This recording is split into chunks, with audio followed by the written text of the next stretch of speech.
Hi friends, అస్సలం అలైకుం. నమస్తే. ఎలా ఉన్నారు? బాగున్నారా? ఈరోజు కొబ్బరిళ్ళు చేసుకుందాం. ఎలా చేయాలో చెప్తాను.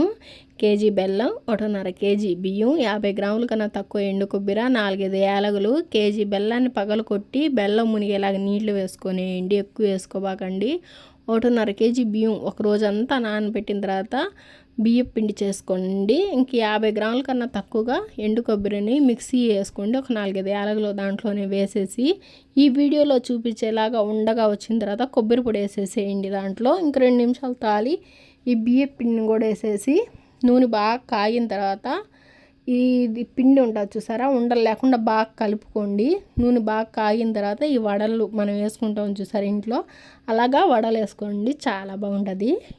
ఇంకా రేపు నెల 12వ తేదీ స్కూల్స్ ఓపెన్ అవుతాయి కదా. ఎంతమందికి అమ్మఒడి వస్తుంది, ఎంతమందికి రాదు? నాకైతే గత ప్రభుత్వంలో అమ్మఒడి అనేది వచ్చింది. ఈ ప్రభుత్వంలో మాత్రం రాలేదు. ఎందుకంటే నా ఆధారు వేరే వాళ్ళ ఇంటి హౌస్ ట్యాక్స్ ఉంటాయి చూసారా, అసెస్మెంట్ నెంబర్ అని కూడా చెప్తారు, రెండు నా ఆధార్కి లింక్ చేసేసారు. ఇంకా గత ప్రభుత్వంలో నేను వర్క్ చేశాను.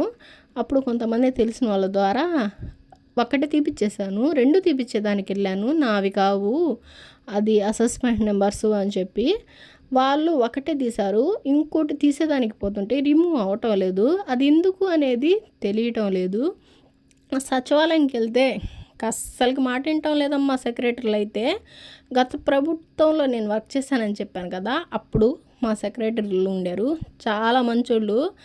ఎవరైనా కూడా బాగా సమాధానం చెప్పేవాళ్ళు. ఇప్పుడు ఉండే సెక్రటరీలు మాటే వింటాం లేదు అసలుకి. మనుషులు వెళ్ళి వాళ్ళని అడుగుతా ఉంటే కూడా సమాధానం చెప్పకుండా ఫోన్లు చూసుకుంటున్నారు. ఇంక ఈసారి కూడా పడద్దో లేదో అమ్మఒడి, ఇంకా నాకు డౌటే. ఎట్లా గట్లా చేయాలా, మన పేదవాళ్ళం కదా, వచ్చి ₹1 కూడా ఎందుకు పోగొట్టుకోవాలా?